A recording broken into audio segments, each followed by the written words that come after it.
I said at the beginning of the season that healthy Ed Oliver is a bad, you know what I'm saying? Trying to get back to being healthy so I can be dominant as I want to be. Hopefully I can get my rep count back up, get more opportunities. I'm a guy who needs first and second down to be effective on third down. Just coming off the bench for just third down was kind of affecting me with the rhythm and everything. Hopefully me getting my rep count back up and being more of a factor will help me put the quarterback down and tackle the running back in the backfield. Made a list, Bills Mafia. I got a list of all the reasons why the Buffalo Bills are going to be better against the Broncos than the Bengals. We're going to go into each and every single one of these with more detail, and then we're going to do a game film study review, some things I noticed versus the Bengals. But Rasul Douglas, Linval Joseph, we're going to be discussing them, what they present here, as well as Dane Jackson, how he balled out against the Bengals.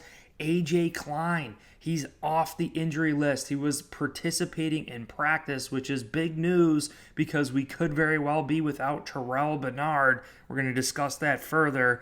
Ed Oliver's snap count, you already heard it. He discussed having a higher snap count, only coming in on third downs versus the Bengals. That's going to trend up higher versus the Broncos. Von Miller returning against his former team, as well as keep and grinding off his injury there, returning off that injury. Von Miller is starting to get more and more back to being himself. It's a home game for the Bills, unlike the Bengals. The Buffalo Bills are 11-5 during primetime games. Only players meeting this week.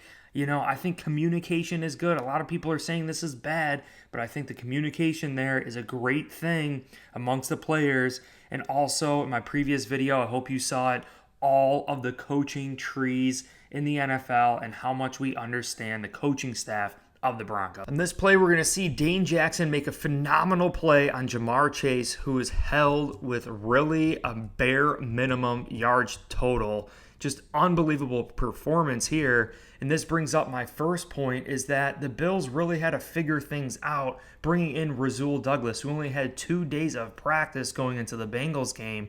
But we really didn't know who was going to start opposite of Rasul Douglas. Is it going to be Christian Benford? Is it going to be Dane Jackson? And throughout this game, we saw a rotation between all three of them. But as the game transpired, once we got later in the game, because Dane Jackson started balling out, he was on the field a little bit more than Christian Benford. But going against the Broncos, I don't think the Bills are going to be having to rotate and having to figure things out throughout the game. I'm assuming that it's going to be Rasul Douglas and Dane Jackson starting out there the majority of the time. Here's another great tackle by Dane Jackson coming in for run support. Unbelievable tackle. Dane Jackson shedding a block and stopping the wide receiver screen here. Just unbelievable getting in there. Dane Jackson breaking up the pass on Jamar Chase, which would have been a huge gain. And here's the touchdown saving play by Dane Jackson, ripping the ball away. Just such a great job. You could see him, bam, the ball gets ripped out. Just such a great job. He's so hyped up. Here's a different angle of it. You know, Joe Burrow does such a great job manipulating the pocket, extending the play, but Dane Jackson was there. Incomplete pass. Speaking of manipulating the pocket, Joe Burrow is able to manipulate the pocket here, extend the play. Ed Oliver mentioned in the beginning clip that he just really wasn't comfortable. He couldn't find his rhythm throughout this game, only coming in on third downs. He likes being out there on first and second down. You could see Joe Burrow extending the play, running, and Dane Jackson chasing him down short of the end zone. Don't forget Terrell Bernard going down very early in this game with a concussion, and I believe the concussion happened much earlier in the game, and he continued to play, and I think eventually got pulled out after not feeling well. After my game film study review, which we're going to take a look at right now, Joe Burrow and the Bengals really started exposing the lack of experience at linebacker and also the lack of pass coverage linebackers. You know, Dotson starting at middle linebacker in place of Terrell Bernard, and then Dorian Williams, a young, inexperienced rookie, coming in at will linebacker. And we saw just misjudgments and a lot of the passing concepts confusing Dorian Williams as well as Dotson. At times, Williams just didn't trust his eyes. He was almost there to make a play. And we're going to take a look. The majority of success that Joe Burrow had versus the Buffalo Bills basically came in the middle of the field. Joe Burrow's eyes were in the middle of the field. They were eyeing up the linebackers and who was in coverage. And a lot of times when they were covered, Joe Burrow was forced to extend the play and they failed. But you could see here, Dotson just kind of gets out of place a little bit. And this is what I mean by Joe Burrow having his eyes in the middle of the field. And we're going to see how this play unfolds, how sticky the coverage is for the Buffalo Bills. Right, Joe Burrow, I really think, just kind of throws the ball away, realizing that there was nothing there. This is a good example of the linebacker just reacting a little bit slow to Joe Burrow's pass. I mean, it was a great route and catch, but still, we were just a little bit slow getting there. Here we could see Williams just have a little bit of hesitancy, right? He reads it so well. He knows that the guy is there to be covered, and he just kind of sits, lets the tight end get open, and Joe Burrow finds him and completes it. And here's more hesitancy from Dorian Williams, our young rookie, reading the play. Like, he knows his guy. Right now, he should be running and covering that guy. Watch it again here. And Dorian Williams sees his guy, but he stays home and then just doesn't react. I'd love to just see him have a straight flow right to that receiver. Dorian Williams could have picked this off if he just read it well instead of sitting there and then letting the ball get complete. The point I want to make here is that A.J. Klein has practiced all week. A.J. Klein is a very smart, cerebral player that has worked with Sean McDermott. He knows this scheme, and then you listen to what the Denver Broncos are doing here. They are running the football to help the mishaps on their defense. Allowing 70 points against the Miami Dolphins, there was a philosophical change at the Denver Broncos, and we always hear it, complimentary football. They have started to run the ball a little bit more to help that defense that really has been miscommunicating and a lot of errors.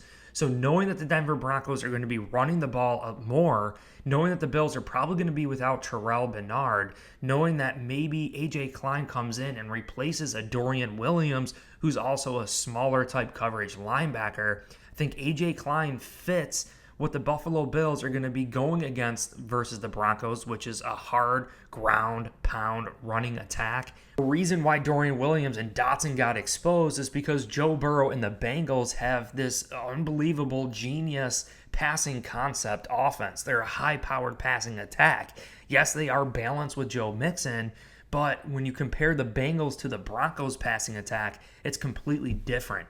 Bengals are much more developed passing the ball versus the Broncos, and the philosophical change of the Broncos running the ball, A.J. Klein will fit this matchup, and the Bills will be better against the Broncos. You add in Linval Joseph and Rasul Douglas, who are starting to be here and developing in this scheme. Sean McDermott not having to figure things out throughout the game, knowing that Dane Jackson really balled out against the Bengals. Ed Oliver openly admitting that he's going to have a higher snap count to get him more in a rhythm, to get more pressure on opposing quarterbacks. We heard that Russell Wilson loves to hit those seam routes. Russell Wilson does love holding on to that football, so this Buffalo Bills defensive line should definitely be able to get after Russell Wilson. We forget Von Miller. Are you kidding me right now? Going against his former team, also now halfway through the season, making his way back. That's just going to help this pass rush even more. And don't forget, this is a home game for the Buffalo Bills. We are at home. Sean McDermott saying our crowd sounded like jet engines earlier in the season. We see how it affects us in the silent count when we go to the Cincinnati Bengals, when we go to these opposing stadiums. The Broncos will have to deal with the crowd noise here in Buffalo, and the Bills are 11-5 on primetime football. And the next thing I want to discuss here is the players-only meeting that occurred this week. Some Bills fans and some of Bills Mafia is concerned, and they think that this is a very bad thing for the Buffalo Bills. But in my mind, communication is key. Having a great locker room is so key to get over hurdles and to get out of the outside noise. Hearing the bickering and Bills Mafia talking about firing Sean McDermott, firing Ken Dorsey, and all these things, it is ultra important for this Buffalo Bills locker room to ignore the noise, stick together, communicate amongst one another, realize the potential on this team offensively and defensively, realize the potential to get into the playoffs is there. I mean, we saw it in 2017, Sean McDermott's first year with Tyrod Taylor. The Dalton Dart got us into the playoffs. That's all it takes. You know, a Dalton Dart could get the Buffalo Bills into the playoffs. But when you look at the AFC East, We already beat the Miami Dolphins. They're only one game ahead of us. The Bills have everything in control. We control our own destiny. If we take care of business, if we beat the Miami Dolphins and win the AFC East, the Bills will solidify themselves a playoff spot. And who knows, maybe Matt Milano appearance, maybe a Daquan Jones reappearance. And I hope you guys check out my previous video about all the coaching tree and all the intel that we have. It's not just that Sean McDermott went against Sean Payton when he was Carolina's defensive coordinator, and Sean Payton was the head coach of the Saints, and Sean Payton is an offensive-minded person, whereas Sean McDermott obviously defensive-minded. It's Vance Joseph.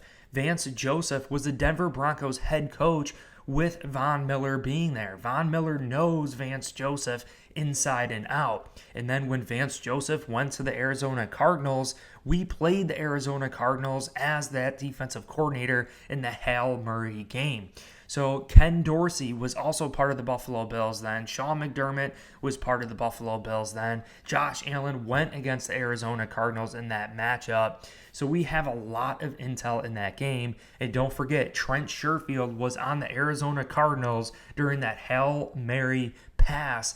And we know that Trent Sherfield maybe even has some insight into Vance Joseph's defense. That Hail Mary game, we saw Cole Beasley and Stephon Diggs go against Vance Joseph's defense and completely shredded them. Cole Beasley went for over 100 yards. Stephon Diggs only a few yards short of 100 yards. That's why I think Stephon Diggs and Dalton Kincaid, who is said to be replacing a guy like Cole Beasley in this scheme, could potentially go over the century mark. The Buffalo Bills have had so much sorting out to do so far this season. Between the injuries on the defensive side of the ball, losing Dawson Knox, and basically getting rid of the 12 personnel, rolling out with Dalton Kincaid, betting on Dalton Kincaid, our rookie tight end, who has already broken several records in Buffalo Bills history for a rookie tight end. I really think the Buffalo Bills are going to be much better versus the Denver Broncos than what they were versus the Cincinnati Bengals. I believe I'm keeping the faith. I want to hear from you. Drop your comment down below. Do you think the Buffalo Bills are going to be better overall versus the Denver Broncos than what they were versus the Cincinnati Bengals when you consider all of these things shaken up for Bills Mafia? Start the stampede. The playoffs are still alive. And I've been saying it, once you get in that rodeo, you never know what could happen. But I appreciate you guys so much. If you could, hit like, subscribe on the channel. Presenting you guys a wealth of information, doing a ton of research, deep digging insights, doing the game film reviews as well. And we'll be live during the game. Appreciate you guys again, and go Bills.